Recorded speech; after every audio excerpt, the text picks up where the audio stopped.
Hello everyone. जैसे कि आज हम लोग को देखना था क्या असाइनमेंट नंबर 16। ओके। जिसमें कि रिवर्स चार्ज मैकेनिज्म और एबनॉर्मल लॉस के बारे में हम लोग को डिस्कस करना है, लेकिन before that we need to understand the adjustment of last assignment. तो लास्ट असाइनमेंट का एडजस्टमेंट हमारा रह गया था, मैंने कहा था सेल्फ करने के लिए। आई थिंक आप लोगों ने किया होगा, तो उसको बस चेक कर लेते हैं कि आप लोगों ने सही किया है कि नहीं किया है। तो चलिए देखते हैं यहाँ पे। अगर हम लोग बात कर रहे थे किसके, बैलेंस शीट के, तो एक बार देखते हैं बैलेंस शीट अपना। और ये 7,200 आ रहा था। ठीक है। अब इसका एडजस्टमेंट की बात करें तो इसमें अगर आप एंटर करोगे तो सेम अमाउंट आ रहा है। अब इसका एडजस्टमेंट करना है कैसे है, तो अगेन वही चीज़ है, सेम चीज़ you need to do in Excel. अब यहाँ पे आपको पता है आईटीसी एडजस्टमेंट करना है, तो अगेन यहाँ पे आउटपुट सीजीएसटी एसजीएसटी वाला डिटेल्स आपको मेंटेन करना पड़ेगा। जैसे यहाँ पे हो गया आईजीएसटी आउटपुट और सीजीएसटी और फिर एसजीएसटी, ये हो गया आउटपुट। और यहाँ पे हम लोग लिखने वाले हैं क्या, इनपुट आईजीएसटी, फिर क्या है सीजीएसटी और फिर एसजीएसटी। क्लियर। तो ये आपका हो गया। अब यहाँ पे आपको पता है आउटपुट में से इनपुट माइनस होना है। आउटपुट आईजीएसटी देखिए कुछ है, हाँ है 18,000। तो सेम अमाउंट यहाँ पे पुट कर देना है 69,300। सेम अमाउंट यहाँ पे भी रहेगा। अब यहाँ पे देखिए इनपुट में क्या है, सीजीएसटी एजीएसटी 74,700। यहाँ पे भी 74,700। अब इसका एडजस्टमेंट कैसे होगा, इसमें से 18,000 तो यहाँ चला गया इसको एडजस्ट करने के लिए, और फिर इसमें से बचा कितना, 56,700 सीजीएसटी को रिड्यूस करने। एसजीएसटी सबसे पहले रिड्यूस करता है आईजीएसटी को, बट ऑलरेडी ये नील हो चुका है, तो ये पूरा का पूरा एडजस्ट होने जाएगा यहाँ पे, बट यहाँ पे तो 69 ही है, तो 69,300 ही एडजस्ट हो पाएगा। तो अगर हम लोग बैलेंस निकालें तो जाहिर सी बात है आउटपुट आईजीएसटी में से इनपुट सीजीएसटी लेस हो गया, जीरो बचा। आउटपुट सीजीएसटी में से इनपुट सीजीएसटी लेस हुआ 12,600। आउटपुट एसजीएसटी में से इनपुट एसजीएसटी लेस हो गया पूरा नील। फाइनली अगर हम यहाँ देखेंगे तो बल्कि हमारे पास एक्सेस क्या है, सीजीएसटी का अमाउंट, इनपुट सीजीएसटी का अमाउंट है इतना, एक्सेस आईटीसी हमें पड़ा रहेगा -5,400। तो इसका एडजस्टमेंट कैसे करते, चलते एंट्री करने डायरेक्टली। एंट्री हम लोग करने जा रहे हैं क्या, 1 जून को। F7 एडजस्टमेंट, अल्ट जे प्रेस करिए। जीएसटी एडजस्टमेंट है, डिक्रीज द टैक्स लायबिलिटी, जी हाँ। अदर्स में जाएंगे और यहाँ क्या करेंगे, आउटपुट किसको किसको रिड्यूस करना है, आउटपुट आईजीएसटी पूरा खत्म 18,000 से। फिर इसके बाद डेबिट करेंगे आउटपुट सीजीएसटी को, जो कि रिड्यूस हो रहा है कितने से, 56,700। फिर इसके बाद हो रहा है डेबिट हो रहा है आउटपुट एसजीएसटी, कितने से रिड्यूस हो रहा है, 69,300 पूरा, अरे सॉरी 69,300 नील हो गया। ध्यान से देखो ये दोनों नील हो गए आउटपुट, सिर्फ और सिर्फ आउटपुट सीजीएसटी बच रहा है 12,600। अब यहाँ पे इनपुट क्या खत्म हो जाएगा, इनपुट सीजीएसटी तो पूरा खत्म हो गया 69,300, लेकिन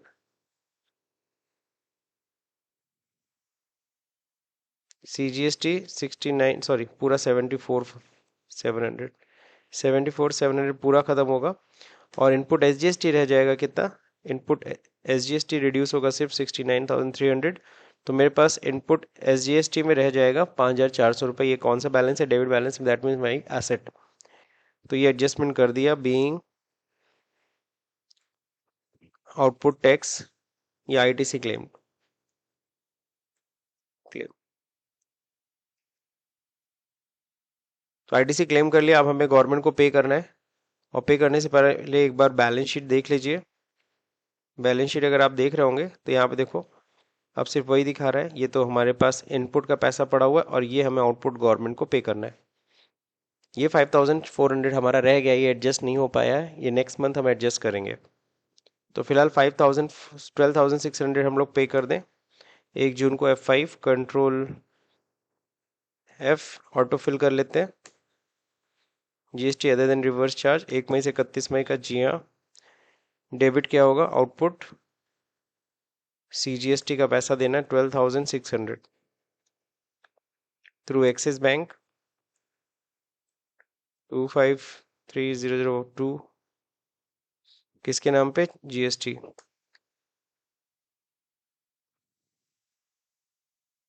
क्या कर रहे हैं हम लोग, net banking, name of bank axis bank. तो सेम इसी तरीके से यहाँ पे सीपीएन नंबर मैंने लिख दिया।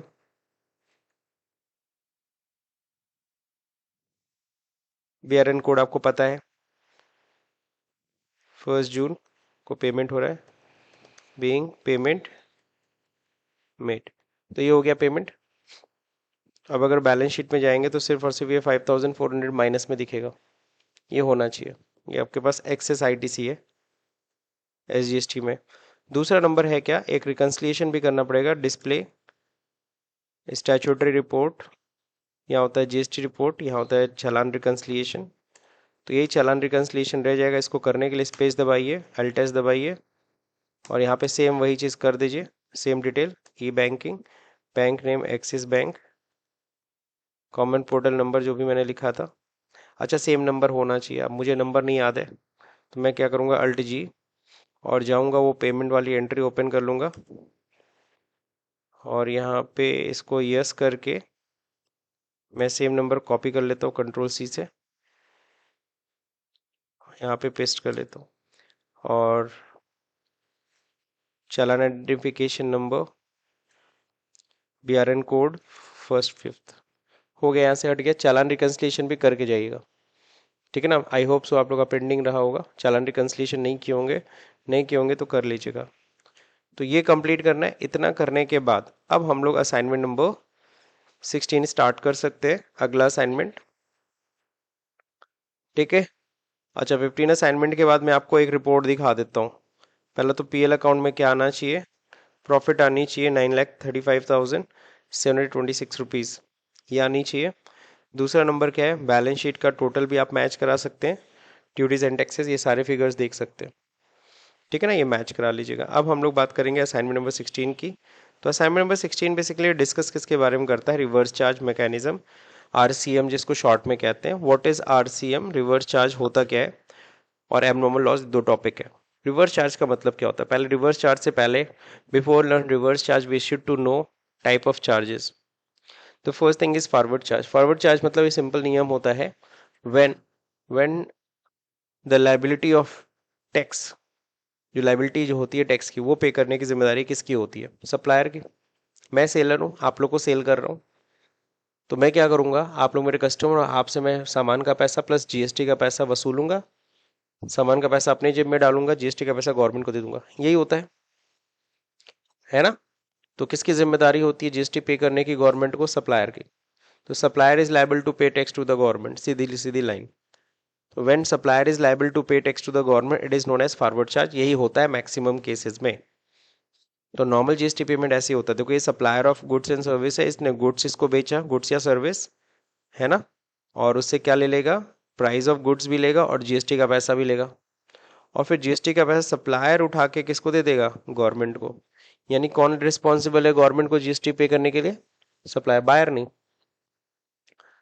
बस रिवर्स चार्ज में ये गाड़ी उल्टी चलती है, मैं बायर हूं, मैं खरीदार हूं, मैं सामने वाले को जिससे सामान खरीद रहा हूं उसको बस सामान का पैसा दूंगा, जीएसटी का पैसा मैं खुद जाके गवर्नमेंट को पे कर रहा हूँ। तो जब ऐसा कोई केस हो जाता है तो उसको हम बोलते हैं रिवर्स चार्ज। जैसे रिवर्स गियर नहीं, गाड़ी रिवर्स गियर करो तो गाड़ी उल्टी चलती है, नॉर्मल गियर में आगे चलती है, तो नॉर्मल चार्ज यही है। रिवर्स चार्ज में जस्ट उल्टा हो जाता है नियम। व्हेन रेसिपिएंट, रेसिपिएंट मतलब buyer, when recipient is liable to pay tax to the government it is called reverse charge. देखो सप्लायर ने सिर्फ और गुड्स एंड सर्विस जो भी दिया, इसने भी गुड्स एंड सर्विस का पैसा इसको दिया, और जीएसटी का पैसा ये डायरेक्टली गवर्नमेंट को खुद दे रहा है। तो पिछले केस इसके केस में क्या फर्क है, पहले टैक्स का पैसा इनके पास जाता है फिर ये जाते हैं, और यहाँ पे हम गुड्स का पैसा इनको और जीएसटी का पैसा इनको दे रहे हैं, सीधे घूम फिर के कॉस्ट में कोई फर्क नहीं पड़ेगा। लागत में पहले भी उतने का सामान है, आज भी उतने का सामान, बस फर्क क्या है, हम पहले सारा पैसा इनको देते थे, ये ले जाके देते थे। यहाँ पे क्या, हम सामान का पैसा देंगे और गुड्स का पैसा, जीएसटी का पैसा हम डायरेक्टली गवर्नमेंट को देंगे, बायर, रेसिपिएंट। सवाल उठता है सर ऐसा केस कहाँ होता है, किस केसेस में ऐसा होता है कि जब recipient is liable to pay tax to the government, कब? तो देखो यहाँ पे लिखा है when reverse charge is applicable, so there are 3 cases, 3 cases हैं। Supply from an unregistered to registered dealer, अगर कोई अनरजिस्टर्ड डीलर सप्लाई कर रहा है रजिस्टर्ड डीलर को, यानी कि रजिस्टर्ड डीलर खरीद रहा है सामान किसी अनरजिस्टर्ड डीलर से, तो जो अनरजिस्टर्ड डीलर है वो तो गवर्नमेंट को टैक्स देगा नहीं। तो यहाँ पे गवर्नमेंट ने रजिस्टर्ड डीलर को बोला तुम तो रजिस्टर्ड हो ना, तो ठीक है तुम उसको सामान का पैसा दो और जीएसटी का पैसा खुद कैलकुलेट करके हमें जमा करो। समझ गए? तो पहला केस ये है, inward supply of services reverse charge will be applicable only if the total supply from the unregistered person is exceeds 5000 in a day। तो अगर कोई भी अनरजिस्टर्ड डीलर, सॉरी, कोई अगर रजिस्टर्ड डीलर किसी अनरजिस्टर्ड डीलर से, फिर से सुनो, अगर कोई रजिस्टर्ड डीलर किसी अनरजिस्टर्ड डीलर से एक दिन में 5000 से ज्यादा का सामान खरीदेगा तो रिवर्स चार्ज लगेगा। जैसे मान लो कोई बैंक है, बैंक को स्टेशनरी की जरूरत पड़ी, बाहर की शॉप से खरीद लिया, शॉप वाला अनरजिस्टर्ड है, अब वहाँ पे करीबन 12,000 का हमने स्टेशनरी खरीद लिया है, तो क्या करना पड़ेगा? अब हम तो उसको, स्टेशनरी वाला तो अनरजिस्टर्ड है, वो तो बस, वो तो जीएसटी काटेगा नहीं, उसको तो सीधे 12,000 का पेमेंट करेगा, उस 12,000 के ऊपर जीएसटी हमको खुद कैलकुलेट करना और गवर्नमेंट को पे करना है। Are you getting my point? लेकिन वही 5,000 से कम खरीदारी किया होता तो 5,000 या उससे अंदर, तब नहीं देना पड़ता रिवर्स चार्ज। ठीक है, तो ये पॉइंट सबको समझ में आ गया, पहला केस। दूसरा केस क्या है, services through an e commerce operator, Amazon, Flipkart, है ना। तो अगर हम सर्विस ले रहे हैं किनसे, ई कॉमर्स ऑपरेटर से, तो उस केस में जाहिर सी बात है, अगर हम लोग बात करते हैं किसकी, अमेजन, फ्लिपकार्ट, तो ये लोग खुद ही अपना जीएसटी गवर्नमेंट को पे कर देंगे। बात समझे? मान लो चौधरी वाला है, चौधरी वाला सामान अपना बेच रहा है अमेजन के थ्रू, अपनी मिठाई किसके थ्रू बेच रही है, अमेजन के थ्रू। तो चौधरी वाला जब बिल बनाएगा तो उसमें सिर्फ मिठाई का दाम लेगा, जीएसटी नहीं चार्ज करेगा, जीएसटी अमेजन खुद गवर्नमेंट को पे कर देगा। वहाँ पे भी रिवर्स चार्ज लग जाएगा अमेजन पे। नहीं समझ में आया? ऐसा क्यों? क्योंकि जाहिर सी बात है, आप देखते हो अमेजन बहुत बड़ा डीलर है और चौधरी एक छोटा डीलर है। अमेजन के सामने चौधरी तो एक छोटा डीलर है, तो किस डीलर से पैसा लेना भाई? अमेजन के थ्रू कितने डीलर्स लोग सामान बेचते होंगे? लाखों डीलर्स, लाखों क्या, करोड़ों डीलर्स होंगे जो बेचते होंगे किसके थ्रू, अमेजन के थ्रू। तो उन करोड़ों डीलर से टैक्स लेना आसान है कि अमेजन से लेना आसान है? अमेजन को पकड़ लो, तो इसीलिए गवर्नमेंट ने अमेजन को पकड़ा।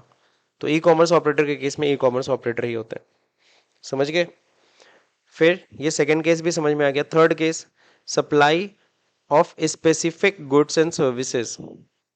ये सब सेक्शन भी है, जब जीएसटी लॉ पढ़ते हो तो उसमें सेक्शंस हम लोग डिस्कस करते हैं, बट यहाँ पे ऐसे सीधे समझ लो, supply of specific goods and services. अब कुछ specified goods and services government ने बता रखा है, इन गुड्स को खरीदोगे तो जीएसटी तुम्ही को देनी है, बायर को ही पे करनी पड़ेगी। तो यहाँ देखो, सबसे पहले गुड्स की बात करेंगे। गुड्स में जैसे लाइक कैस्यू नट हो गया, बीडी रैपर लीव्स हो गए, टोबैको लीव्स हो गया, सिल्क यार्न हो गया, रॉ कॉटन हो गया, इम्पोर्ट ऑफ गुड्स हो गया। तो चलिए कैस्यू नट की बात करते हैं। कैस्यू नट, बीडी रैपर लीव्स यानी बीड़ी का जो पत्ता होता है, टोबैको लीव्स होता है, टोबैको का जो पत्ता होता है, सिल्क यार्न जो होता है, सिल्क का जो है ना धागा जो भी है, और रॉ कॉटन जो कपास उगाता है। तो ये ध्यान से देखोगे, ये सारी चीजें किसान उगाता है। कौन उगाता है? किसान। अब जाहिर से पता है, किसान से हम सामान खरीदे, किसान तो जीएसटी देगा नहीं, किसान को तो वैसे भी टैक्स से दूर रखा गया। तो आप किसान से खरीद रहे हो ना, आप तो डीलर हो, आप जीएसटी पे कर देना। आप जितने का भी किसान से खरीदोगे कैश यूनिट सपोज, तो आपने उसके पे क्या कर देना है, जीएसटी खुद ही पे करनी है गवर्नमेंट को। रिवर्स चार्ज लग जा रहा है। क्या लग जा रहा है? समझ गए? इम्पोर्ट ऑफ गुड्स, अगर मैं कोई सामान बांग्लादेश से मंगाता हूँ या कोई सामान सपोज करो अमेरिका से मंगाता हूँ, तो जो अमेरिका का डीलर हो तो बेच रहा है, वो तो जीएसटी इंडियन गवर्नमेंट को देगा नहीं। तो इंडियन गवर्नमेंट क्या कहती है, तुम तो खरीद रहे हो ना, तुम तो इंडिया में रहते हो ना, खरीदार तो इंडिया में है ना, तो तुम्हें जीएसटी गवर्नमेंट को पे करना पड़ेगा। क्या लगेगा बता सकते हो? सीजीएसटी, एजीएसटी, क्या आईजीएसटी? आईजीएसटी। समझ गए? तो इंपोर्ट के ऊपर आईजीएसटी पे करनी पड़ती है। कौन देगा? इंपोर्टर, क्योंकि एक्सपोर्टर तो आउट ऑफ इंडिया है, उसको तो गवर्नमेंट पकड़ नहीं सकती।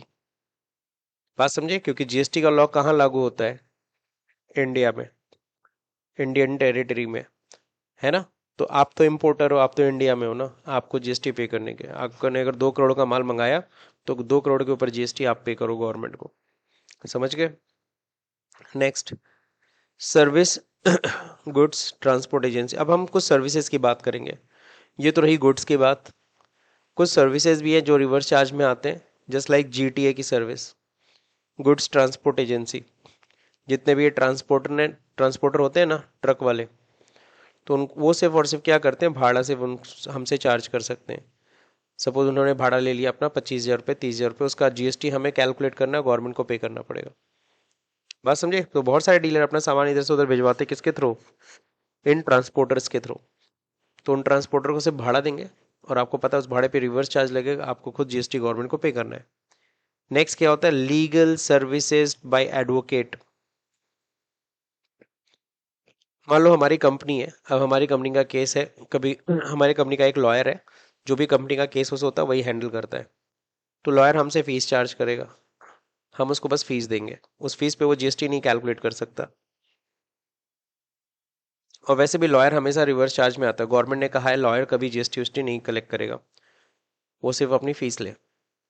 और जो भी कंपनी इनको फीस देगी ना, उनकी रिस्पॉन्सिबिलिटी होगी कि उसकी फीस के ऊपर जीएसटी कैलकुलेट करके गवर्नमेंट को पे करने की। Are you getting my point? यानी एक एडवोकेट को जीएसटी में रजिस्ट्रेशन लेने की रिक्वायरमेंट है ही नहीं। जो भी कंपनियां इनसे सर्विसेज लेंगी और फीस देंगी, वो कंपनियां खुद जीएसटी उसके ऊपर कैलकुलेट करके गवर्नमेंट को पे करेंगे। समझ गए? फिर बात आती है services supplied by insurance agent. आपको पता बहुत सारे, एलआईसी की बात कर लो, बहुत सारे इंश्योरेंस एजेंट है, लाखों होंगे, सही है ना। कायदे से सर्विस दे कौन रहा है? एजेंट्स। किसको सर्विस दे रहे हैं? इंश्योरेंस कंपनी को। उनका पॉलिसी, उनका प्रोडक्ट मार्केट में बेच रहे हैं, और ये सर्विस देते हैं। यानी कि एजेंट क्या करते हैं? सर्विस प्रोवाइडर हैं। सर्विस कौन दे रहा है? एजेंट्स। किसको दे रहे हैं? एलआईसी कंपनी को, या जो भी इंश्योरेंस कंपनी है उसको सर्विस दे रहे हैं। लेकिन यहाँ पे जीएसटी कौन पे करेगा? बात समझे? इनको बस कमीशन से मतलब, इनको कमीशन दे देना, कमीशन के ऊपर जीएसटी खुद कैलकुलेट करेगी कंपनी और गवर्नमेंट को पे करेगी। क्योंकि आपको पता है लाखों एजेंट्स होंगे, तो एजेंट्स को पकड़ना आसान है कि कंपनी को सीधे पकड़ना आसान है? कंपनी को। जितना भी कमीशन बांटे, वो मान लो 2 करोड़ कमीशन दिए, उसके ऊपर कैलकुलेट करो जीएसटी और हमें दो। अब चलिए देखिए यहाँ पे, to any person carrying on business, ठीक है। फिर है services supplied by recovery agents. बैंकों में होते हैं ना रिकवरी एजेंट, गुंडे जो पालते हैं, बैंकों के अपने गुंडे भी होते हैं रिकवरी एजेंट्स। जाते हैं, डराते हैं, धमकाते हैं, तब तो पैसा निकलेगा। तो वो रिकवरी एजेंट कहते हैं ना कि हमें भैया इतना कलेक्शन आपका करा देंगे, तो इतना परसेंट हमें चाहिए, तो उनको 1-2% जो भी उनका कमीशन बनता है, तो वो भी सिर्फ कमीशन अपना लेंगे। बैंक वाला खुद ही क्या करेगा, उसको जितना कमीशन देगा उसके ऊपर जीएसटी खुद कैलकुलेट करेगा, गवर्नमेंट को पे करेगा। बात समझे? रिकवरी एजेंट्स भी जीएसटी में रजिस्ट्रेशन नहीं लेंगे। आगे, मतलब रिवर्स चार्ज में आता है, सीधी सीधी बात। अब फाइनेंशियल इंस्टीट्यूशन और नॉन बैंकिंग फाइनेंशियल कंपनीज, ये जो भी मतलब वही रिकवरी एजेंट की बात कर रहा था, इन चाहे वो बैंक के हों चाहे वो नॉन बैंकिंग फाइनेंशियल कंपनीज के हों। Services by the way of transportation of passenger by the radio taxi, motor cab, taxi cab, motorcycle. समझ गए? जैसे ओला उबर चलता है ना, अब ओला उबर से कितने ड्राइवर सब अपनी सर्विसेज दे रहे हैं, बहुत सारे ड्राइवर हैं जो ओला उबर से कनेक्ट हो गए और ओला उबर के थ्रू अपनी सर्विसेज दे रहे हैं। सही है कि नहीं सही है? अब वो जीएसटी देंगे क्या गवर्नमेंट को? नहीं। तो सीधे ओला कंपनी है, वो सर्विस ले रही है इन ड्राइवर्स की, तो जितने भी सर्विसेज होगा उसके ऊपर जीएसटी खुद कौन देगा? ओला खुद दे देगी, उन सारे ड्राइवर्स को नहीं। आपको पता है क्यों? अगेन वही ई कॉमर्स ऑपरेटर वाला पॉइंट निकाल लो ना, ऊपर पढ़े थे ना ई कॉमर्स ऑपरेटर, तो जीएसटी कौन देगा? ई कॉमर्स ऑपरेटर देगा, आपको जीएसटी नहीं देना। अब मैनुअल एंट्री क्या होगी रिवर्स चार्ज के केस में? तो अगर नॉर्मल एंट्री समझोगे तो परचेज अकाउंट, परचेजर की बुक में तो बहुत सिंपल बुक है, purchase account debit to bank account, अगर उधार लिए हो तो सप्लायर, और फिर सॉरी बायर की बुक्स में तो दिमाग लगाना है, सॉरी मैं गलत बोल दिया। बायर तो गुड्स खरीदा 1 लाख का, अब आपको पता है इसके ऊपर जीएसटी भी हम ही को देनी है, तो उसी के ऊपर खुद ही जीएसटी कैलकुलेट किया। Suppose 18% CGST, CGST account debit to bank. ये सामान खरीदा, सामने वाले सप्लायर को पैसा दे दिया, फिर खुद ही बैठ के जीएसटी भी गवर्नमेंट को पे कर रहा है। सप्लायर के बुक्स में बल्कि बहुत सिंपल एंट्री है, bank account debit to sales account. उसको घंटा कोई फर्क नहीं पड़ता जीएसटी से। समझ रहे हैं कि नहीं समझ रहे? तो उस कस्टमर के लिए बिना टैक्स, उसका टैक्स से कोई लेना देना है ही नहीं। टैक्स लेना देना आप ही को है, आप बायर है, आप ही को टैक्स देना है। आप टैली के अंदर कैसे करना है इसको, ये चीज समझना है हमें। तो कह रहा है न्यू एरा जीएसटी वही ओपन करो। तो कंपनी ओपन कर लिया, ठीक है। 1 जून को दिखा रहा है कंपनी अवेल लीगल सर्विस, हमारी कंपनी ने लीगल सर्विस लिया फ्रॉम मुसाफिर सिंह, लॉयर है ऑफ गोरखपुर, अमाउंटिंग टू ₹1,00,000। उन्होंने कंपनी के खिलाफ बिल बनाया, कितने का? 1 लाख का। बिल नंबर ये, paid the entire amount by cheque on the same day. Company ने उसी दिन क्या कर दिया, उनको पूरा पेमेंट कर दिया 1 लाख रुपए। ये उनका बिल है, उन्होंने बिल दिया था। लीगल फीस उन्होंने कोई जीएसटी काटी क्या? वो जीएसटी चार्ज भी नहीं कर सकते। अब इसके ऊपर जीएसटी हम ही को देनी पड़ेगी। तो चलिए देखिए स्टेप्स क्या होंगे नॉर्मली। तो अगर हम स्टेप्स अगर समझना चाहें तो सबसे पहला स्टेप होगा, सबसे पहला फर्स्ट तो जो भी यहाँ तो सर्विस है, क्या है, लीगल सर्विस ले रहे हैं ना। तो पहले तो हम क्या करेंगे, सर्विस परचेज, सर्विस हो या गुड्स हो, सर्विस हो या फिर क्या हो, गुड्स हो, सबसे पहले आपको एंट्री करनी चाहिए परचेज की। सही है ना? यहाँ पे हमें ध्यान देना पड़ेगा RCM, रिवर्स चार्ज मैकेनिज्म को, इसका ध्यान रखते हुए परचेज की एंट्री करनी है। सेकेंड नंबर पे हमें करना होगा अपनी लाइबिलिटी इंक्रीज। लाइबिलिटी अपनी खुद बढ़ानी पड़ेगी हमें। लाइबिलिटी इंक्रीज मतलब अपने आउटपुट टैक्स को बढ़ाना पड़ेगा, इंक्रीज करना पड़ेगा आउटपुट टैक्स को। लाइबिलिटी इंक्रीज करेंगे, फिर थर्ड नंबर पे फिर क्या करेंगे, वो लाइबिलिटी इंक्रीज करने के बाद उस लाइबिलिटी का क्या कर देंगे, लाइबिलिटी का क्या करोगे, पेमेंट करोगे। लाइबिलिटी का पेमेंट कर देना। समझ गए?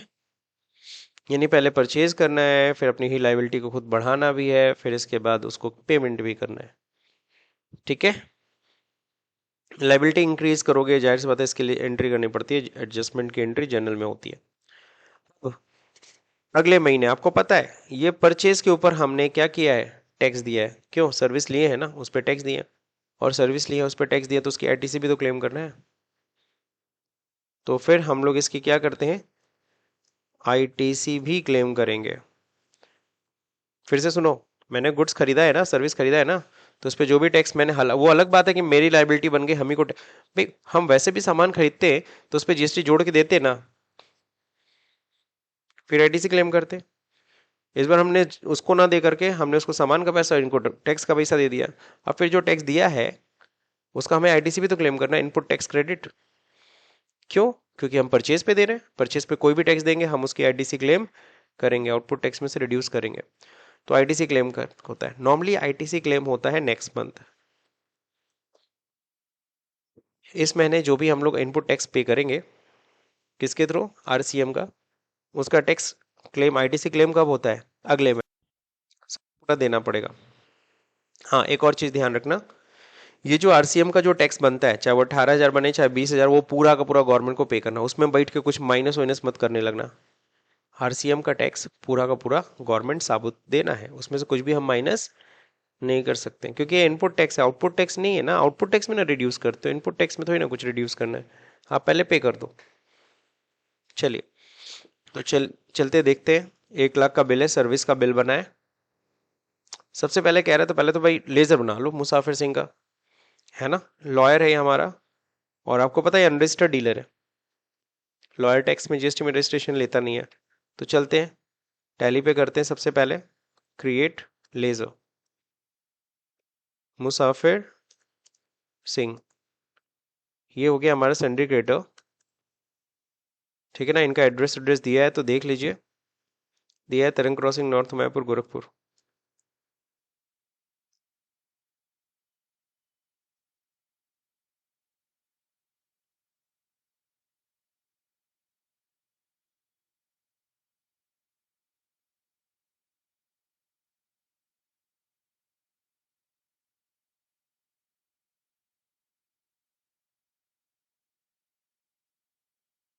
गया, दैट्स इट। यहाँ पे क्या करेंगे, इसको अनरजिस्टर्ड डीलर कहेंगे। क्या कहेंगे? हो गया सर, ये कंप्लीट हो गया। अब कहता है एक लीगल फीस बना लो। क्या बना लो? Legal fees. ये हमारे लिए क्या है? इनडायरेक्ट एक्सपेंस है। अब इसी पे जीएसटी वीएसटी बताना है। यहाँ पे पहले यहाँ पे पूछता था जीएसटी रेट, अब तो पहले ही पूछता है। लीगल सर्विस है ना,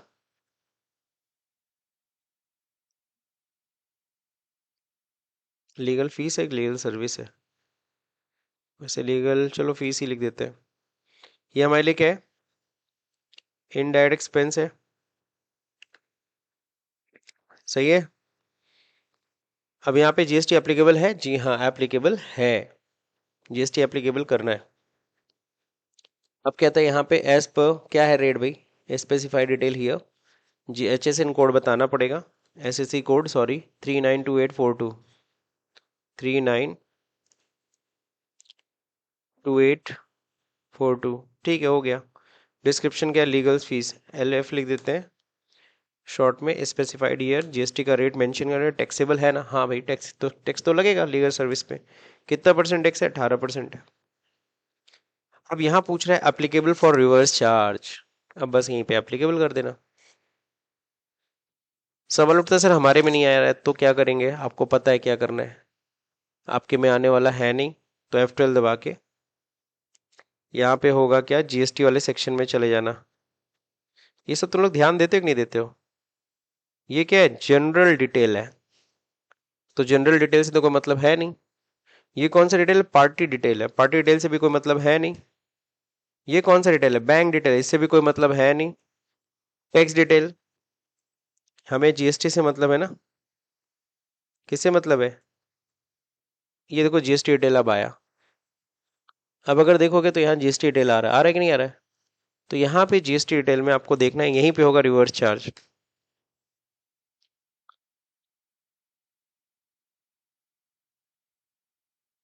आया इनेबल रिवर्स चार्ज कैलकुलेशन, इसको यस किया गया। अगर ये नो रहेगा तो वहां नहीं दिखेगा, समझ रहे हो? इसको यस करके रखना। अब एप्लीकेबल फॉर रिवर्स चार्ज है कि नहीं है? यस करिए। ठीक, सर्विस है जी हाँ। पुराने टैली में, पुराने वर्जन्स में रिवर्स चार्ज हम लोग यहाँ से यस करते थे। यहाँ पे ऑप्शन हुआ करता था रिवर्स चार्ज, इन सब के नीचे यही ऑप्शन होता था रिवर्स चार्ज वाला। अब उसको कहाँ पे कर दिया है? कॉन्फ़िगरेशन में सेट कर दिया है।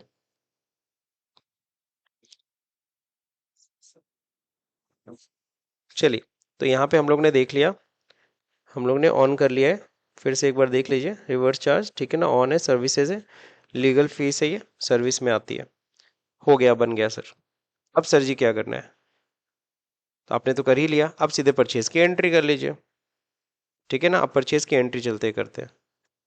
F9, सर्विस परचेज कर रहे हैं, आइटम तो है नहीं, तो Ctrl H करके मोड चेंज करेंगे अकाउंटिंग इनवाइस में। ठीक है, बिल नंबर दे रखा था MS-125, किस डेट में था? 1 जून को। ठीक है, पार्टी नेम, पार्टी नेम है मुसाफिर सिंह।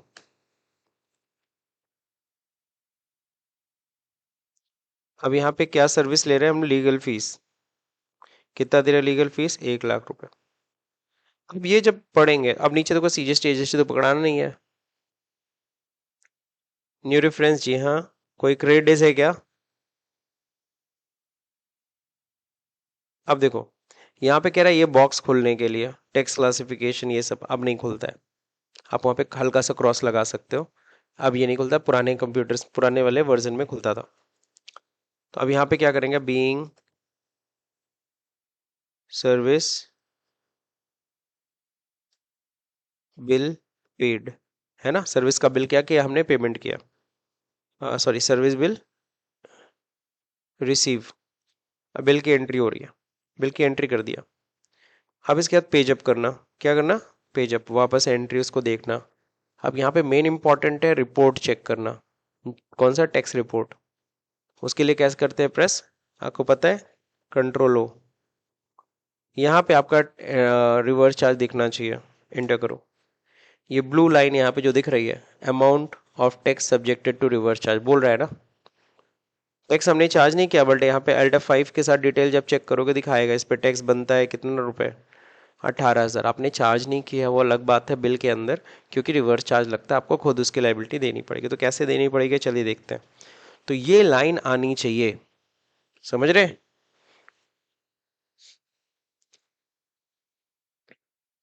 अब आपको पता है डिस्प्ले, अगर हम जाएंगे जीएसटी रिपोर्ट में, तो यहाँ पे GSTR 1, सॉरी सेल 2A ना, तो यहाँ देखो 2A में कहीं दिख रहा है क्या परचेज वाला, डिटेल नहीं दिख रहा है यहाँ पे, नहीं दिख रहा है ना। दूसरा नंबर 3B चेक करो, क्या चेक करो 3B। तो यहाँ देखो, यहाँ इनपुट टैक्स रिवर्स चार्ज इसमें आता है, कोई रिवर्स चार्ज का कोई टैक्स है क्या।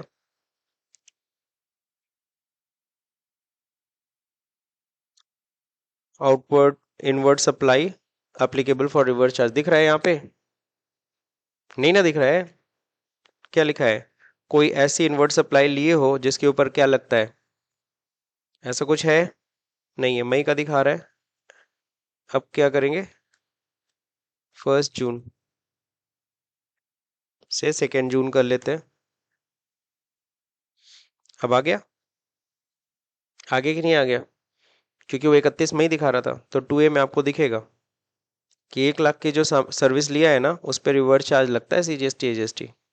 दिख रहा है कि नहीं दिख रहा है, कहाँ देखा मैंने, फिर से देख लो 3B में। किस में, 3B मंथली रिपोर्ट में नॉर्मली नहीं दिखेगा, यहाँ पे 1 जून से हमें देखना है। 2 जून कर लेते हैं, 30 जून लेता नहीं है इसलिए। अब देखेंगे यहाँ पे सिर्फ एक ही टैक्स आउटवर्ड सप्लाई यहाँ पे दिख रही है, बट ये आउटवर्ड नहीं है, LTF5 से डिटेल देखना। तो ये जो दिख रहा है ना, ये वाला दिख रहा है, inward supply reverse charge. Clear, समझ गए सब लोग, ये दिखना चाहिए। 2A में यहाँ पे रिवर्स चार्ज का कोई डिटेल है ना, डेट भी चेंज करोगे तब भी नहीं दिखेगा, नहीं दिखेगा। मैं बोल रहा हूँ ना, यहाँ पे कोई रिवर्स चार्ज का डिटेल ऐसे नहीं दिखता, समझ रहे। कहाँ पे देखने को मिलेगा आपको, 3B में। अब सर जी ये तो हो गया सर, अब अपनी लाइबिलिटी बढ़ानी है, हमें गवर्नमेंट को पे करना है वो 18,000 रुपये। तो उसके लिए क्या करना पड़ेगा, अपनी लाइबिलिटी खुद बढ़ानी पड़ेगी। ये टैक्स एनालिसिस इन्होंने चेक करा दिया, कह दिया जाके 3B में देख लेना, रिवर्स चार्ज वाला दिखाएगा, दिख गया हम लोग को, है ना, दिख गया ना रिपोर्ट में। अब क्या है, now we book the liability increase, हम अपने आउटपुट टैक्स को खुद बढ़ाएंगे। ठीक, तो ये आपको करना है सर, कैसे करते जरा देख लीजिए। F7 में जाएंगे, किस दिन कर रहे हैं, सेम डेट में कर रहे हैं, चलिए एंट्री नीचे दिया होगा 1 जून को ही कर रहे हैं, ठीक है। अब यहाँ पे क्या करेंगे, अल्ट के साथ जे, जनरल में आके अल्ट के साथ जे, GST। क्या कर रहे हो इस बार, इस बार डिक्रीज नहीं, इस बार हमें इंक्रीज करनी है टैक्स लाइबिलिटी। आप समझे ना, इतने सारे ऑप्शन क्यों दिए रहते हैं यहाँ पे, इसीलिए। अब यहाँ पे हम लोग इंक्रीज टैक्स लाइबिलिटी करनी है। क्यों कर रहे हो, क्योंकि सर जी परचेज कर रहे हैं किससे, फ्रॉम अनरजिस्टर्ड, समझ रहे हो, अनरजिस्टर्ड से हम परचेज कर रहे हैं इसलिए, ठीक है। अब यहाँ पे क्या होगा, यहाँ पे अब एक डमी लेजर बनाना पड़ेगा। कौन सा लेजर, डमी लेजर, जो आगे जाके हम नील कर देंगे, खत्म कर देंगे। तो यहाँ बनाना पड़ेगा एक लेजर, GST ऑन RCM, या रिवर्स चार्ज भी लगा सकते हो। इसमें देखो किस नाम से बनवाया है, पूरा नाम लिख दिया। अंडर क्या रहेगा, करंट एसेट्स। क्यों करंट एसेट रहेगा, क्योंकि हमको पता है इसकी ITC मिल जाएगी। क्या मिल जाएगी, ये पैसा हमें वापस मिल जाएगा। इसमें कुछ भी GST एप्लीकेबल नहीं करना, बस सिंपल लेजर बनाना है। करंट एसेट में कंट्रोल है, कितना अमाउंट, 18,000 रुपये। क्रेडिट में आउटपुट CGST 9%, इस बार मेंशन करना है कितना वैल्यू था, 1 लाख के ऊपर कितना लगा, 9,000। खुद ही सब कुछ लिखना पड़ेगा, अपने आप नहीं आएगा। फिर आउटपुट SGST 9%, 1 लाख पे कितना, 9,000 रुपये, ये भी। प्रोवाइड GST डिटेल, यस, इस बार डिटेल देना पड़ेगा आपको। कौन सा पार्टी था, मुसाफिर सिंह, कोई जीएसटी नंबर नहीं था। बीइंग आउटपुट टैक्स इंक्रीज्ड या बीइंग लाइबिलिटी इंक्रीज, जो तुमको मन करे वो लिख सकते हो। तो लाइबिलिटी मैंने इंक्रीज कर दी, यही एंट्री करनी है। कैसे कैसे करना है ये पूरा प्रोसेस हमने दे रखा है। ठीक। अब इसके बाद कह रहा है now check the 3B। 3B report वैसे ही दिखेगा, कुछ खास फर्क नहीं आएगा। मेन आपको फर्क जानते हो कहाँ देखने को मिलेगा? मेन फर्क आपको बैलेंस शीट में अब देखने को मिलेगा। Display statutory report, GST report, GSTR 3B 1 जून 2 जून। यहाँ तो वही रिपोर्ट है, कोई फर्क हुआ क्या? कुछ फर्क हुआ नहीं, सेम चीज है, कहीं कोई फर्क नहीं। अब क्या करना है? Alt F5 करके डिटेल देख लेना। ठीक है, ये तो इंटरेस्ट फाइन पेनल्टी जो भी है।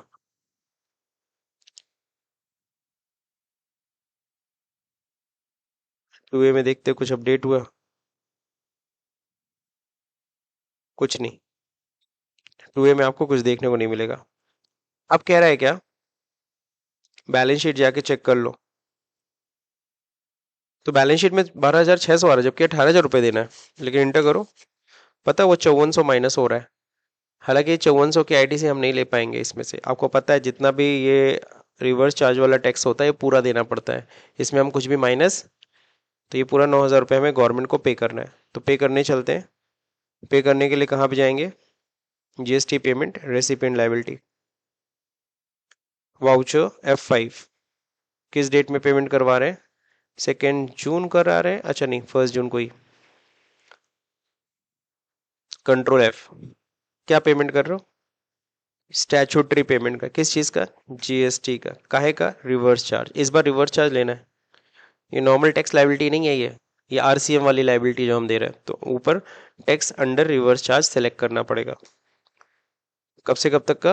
1 जून से 1 जून ही ले लेते हैं।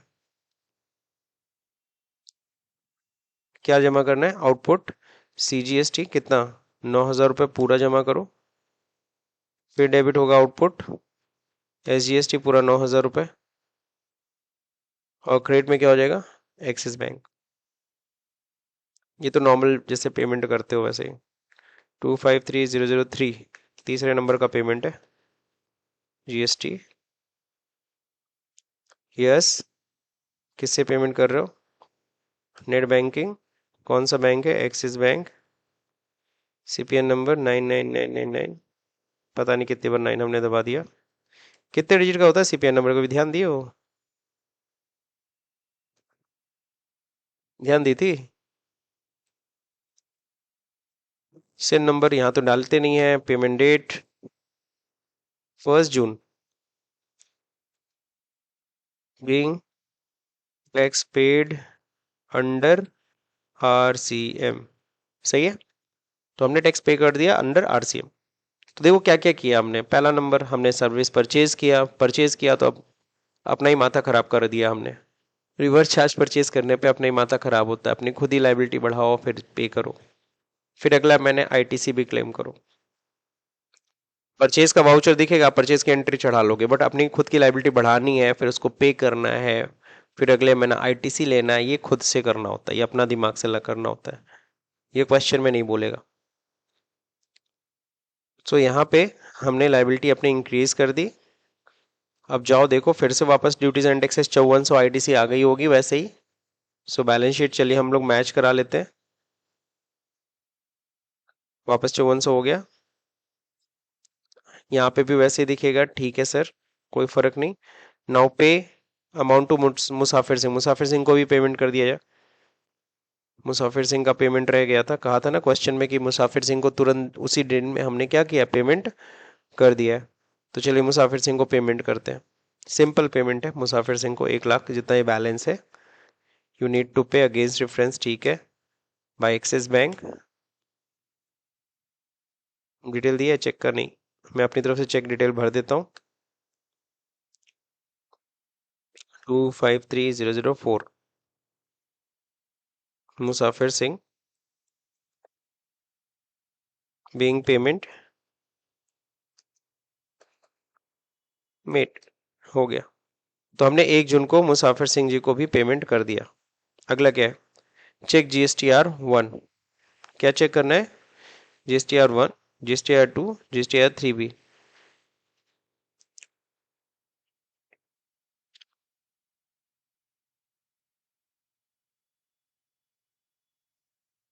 क्लियर, यहाँ तक कोई दिक्कत किसी को नहीं। सो यहाँ पे हम लोग ने देख लिया था क्या किस तरीके से हमें ITC करना है, मतलब गवर्नमेंट को पे कर देना है, फिर मुसाफिर इसको भी दे दिया, ठीक है। अगला कह रहा है check GSTR 1, 2 and 3B and PL account and balance sheet. तो ठीक है भाई, आप लोग को मैं PL दिखा देता हूँ आप लोग, ताकि अपना मैच करा लीजिएगा। प्रॉफिट एंड लॉस में आप लोग देखोगे ये खर्चे का पेमेंट हो गया, तो प्रॉफिट हमारी थोड़ी घट गई, 8,35,726 आनी चाहिए, ये नेट प्रॉफिट है हमारा।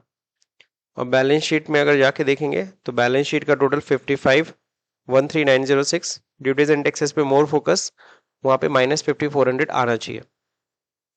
हो गया डन। अब क्या करेंगे, अब अगला क्वेश्चन है, एक अलग ही चीज है। अभी ध्यान रहे, एक चीज रह गई है, क्या, ITC क्लेम करना।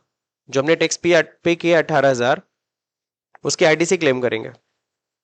तो मैं क्या करता हूं, पहले वही वाली एंट्री कर लेता हूं, चौथा question. Now on to the next month you can take the ITC। समझ रहे हो, तो ITC क्लेम करने की बात कर रहा है। तो अगला महीना कब की बात कर रहा है, 1 जुलाई। कब की बात कर रहा है, जून का है, जुलाई में हम ITC क्लेम कर लेते हैं। ITC क्लेम करेंगे तो इस बार इनपुट टैक्स इंक्रीज करेंगे, इनपुट टैक्स मेरा बढ़ेगा, और वो GST ऑन रिवर्स चार्ज को खत्म कर देंगे। तो कैसे करते हैं इसको जरा देख लीजिए। ITC क्लेम करते हैं अगले महीना, जो हमने GST पे किया उसकी हम ITC क्लेम करेंगे अगले महीना F2 करके 1 जुलाई। एल, और यहाँ पे करना होगा F7 जनरल में एंट्री, एल्ट जे। GST क्या कर रहे जा रहे हो, इंक्रीज कर रहे हो, क्या चीज, इनपुट टैक्स क्रेडिट को इंक्रीज करने जा रहे हो, ITC हम इंक्रीज करने जा रहे हैं। क्यों, क्योंकि परचेज किया था किससे, अनरजिस्टर्ड डीलर से, ठीक है। अब यहाँ पे क्या होगा, जी यहाँ पे इनपुट को हम इंक्रीज करेंगे, इनपुट CGST। अच्छा क्या लेना है यहाँ पे बताया ना, परचेज फ्रॉम अनरजिस्टर्ड डीलर, सब बता दिया। रेट कितना, 9% था, कितनी वैल्यू के ऊपर, 1 लाख के ऊपर 9,000। इनपुट SGST भी इंक्रीज करेंगे 9,000। क्रेडिट में वो GST जो डमी लेजर बनाया था ना, GST और RCM, वो क्रेडिट करके खत्म, देखो जीरो हो गया।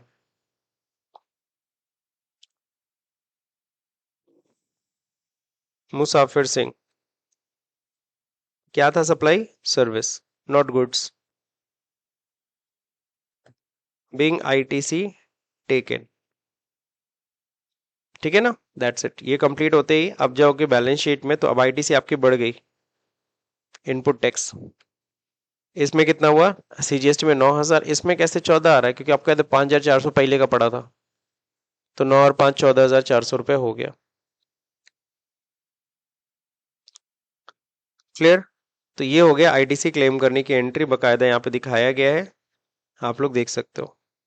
अब कह रहा है कि बैलेंस शीट मिला लेना, ड्यूटीज एंड टैक्सेस। अब सवाल उठता है, ड्यूटीज एंड टैक्सेस तो हम लोग मिला ही लिए, हम ड्यूटीज एंड टैक्सेस में यहाँ कितना आ रहा है, 18,900 आ रहा है। बैलेंस शीट का टोटल भी डिफरेंट आ रहा है, 5270 नहीं आ रहा है। नेट प्रॉफिट 835 कह रहा है, यहाँ तो कुछ और ही आ रहा है, 8,6। पता है क्यों, क्योंकि अभी हमने ये एंट्री छोड़ रखी है, कौन सी, क्वेश्चन नंबर 3 में क्या है, लॉस बाई फायर है, क्या है, लॉस बाई फायर। अगर कोई गुड्स क्या हो जाए, आग से जल जाए, तो एंट्री क्या करते हैं, वो एंट्री बेसिकली आपको करनी होगी। तो अगर कोई गुड्स अगर आग से जल गया, बहुत सिंपल, आपने मैनुअल एंट्री भी पढ़ी थी, abnormal loss account debit to purchase account. Loss आपको पता है खर्चा है, लॉस क्या होता है, डेबिट होता है, सो लॉस को डेबिट करना है, और उतने की गुड्स गई, परचेज नॉर्मली डेबिट होता है, बट यहाँ परचेज क्रेडिट करो, क्योंकि उतने के गुड्स गया, और वो सिर्फ गुड्स नहीं जाता है। अगर आपका 1 लाख का माल जला ना, तो सिर्फ 1 लाख का माल नहीं जला, उसका GST भी जल गई, क्योंकि अब उसकी ITC भी नहीं मिलने वाली। 1,18,000 का सामान था, मान लो कोई, वो जल गया 1 लाख का माल, तो 1 लाख का माल नहीं जला, 18,000 GST भी, उसकी भी ITC अब नहीं मिलेगी। क्यों नहीं मिलेगी, गवर्नमेंट कहती है बेच पाओगे, नहीं बेच पाएंगे, तो बेच नहीं पाओगे तो आउटपुट नहीं क्रिएट होगा, आउटपुट नहीं क्रिएट होगा तो आईटीसी कहाँ से लोगे? नहीं समझे? कोई सामान तुम खरीद के गोडाउन में रखे, उस पर जीएसटी पे किए थे, अब जब सामान जला तो सामान ही नहीं जल रहा है, क्या जल रहा है? उसकी जीएसटी भी जल रही है, गवर्नमेंट आईटीसी नहीं देगी उतने गुड्स की, चाहे वो चोरी हो जाए, चाहे वो लॉस्ट हो जाए, चाहे आग लग जाए, डिस्ट्रॉय हो जाए, आईटीसी नहीं क्लेम कर सकते आप, ऐसे गुड्स की आईटीसी क्लेम नहीं कर सकते। तो सिर्फ और सिर्फ गुड्स ही नहीं गया, उसके इनपुट टैक्स क्रेडिट को भी क्रेडिट करके खत्म करोगे। तो कितने का लैपटॉप? एक पीस लैपटॉप डिस्ट्रॉय हो रहा है बाई फायर। तो इसके लिए हम जाएंगे, पहले तो देखेंगे एक पीस लैपटॉप का दाम है कितना। कंप्यूटर लैपटॉप का एक पीस लैपटॉप का दाम कितना दिख रहा है? 25,000। वो तो दो पीस है, एक पीस का रेट वही आएगा, रेट मतलब एक पीस का, ठीक है ना। एक पीस का रेट 25,000 है, 25,000 गया, तो एंट्री क्या करेंगे? F7, डेट कौन सी? 2 जून को। यहां होगा लेजर एक बनाएंगे, एब नॉर्मल लॉस, हमारे लिए इनडायरेक्ट एक्सपेंसेस है, कोई जीएसटी से कोई लेना देना नहीं है, नॉट एप्लीकेबल, सिंपल लेजर है, एब नॉर्मल लॉस इनडायरेक्ट एक्सपेंस। कितने का लॉस हुआ? अब अल्ट सी करके मैं कैलकुलेट करता हूँ। 25,000 का लैपटॉप था, मल्टीप्लाई बाई इस पे कितना रेट लगा होगा? 18%। सीधे मैं 118% निकाल लेता हूँ। 29,500 का लैपटॉप था, कितने का था? क्रेडिट में क्या गया? परचेज, मेरी गई परचेज, कितने की? क्या था आइटम? लैपटॉप था, 2 ही पीस था, इसमें से एक पीस गया, रेट अपने आप आ रहा है कि नहीं आ रहा है? अब फिर क्रिएट करेंगे क्या? इनपुट सीजीएसटी भी गई, कितने की गई सीजीएसटी? ये टोटल पे निकाल रहा है, 25,000 के ऊपर 9% निकालो, अल्ट सी, 25,000 पे 9%, 22,500, सॉरी 2250। क्रेडिट में फिर होगा इनपुट एसजीएसटी 2250। ये कंप्लीट एंट्री है। बीइंग वन पीस लैपटॉप क्या हो गया? Lost by fire. तो अब देखो, यहां से देखो तुम्हारी क्वांटिटी भी रिड्यूस हो गई, इसी एंट्री में तुमने परचेज दिखा भी दिया, आइटम क्या गया है, एक्सेप्ट करो। सबसे पहले तो स्टॉक समरी चेक करो। अब लैपटॉप कितना रह गया? एक पीस ही रह गया ना, एक पीस तो जल गया। दूसरा आईटीसी अभी खत्म की है ना तुम, अभी देखना बैलेंस शीट में घट गया, माइनस हो गया, घट गया कि नहीं घट गया? पहले कितना था? 9 और 14,000 दिखा रहा था, अभी कितना हो गया? उसमें से क्या वो आईटीसी मेरी घट गई, वो आईटीसी अब नहीं मिलने वाली। 2250, 2250, 4500 की आईटीसी गई। अब देखो मिलाओ आंसर, 52,70,906। क्या बात है, एग्जैक्ट मैच कर रहा है। Duties and taxes 18,900, exact match कर रहा है। अब चलते पीएल मैच कराते हैं, 8,6,226, क्या बात है। समझ गए कि नहीं समझ गए? अब ये क्वेश्चन आपको खुद से करना है, same as you can do this process also in the case of goods. मैंने आपको सर्विस का रिवर्स चार्ज पढ़ा दिया।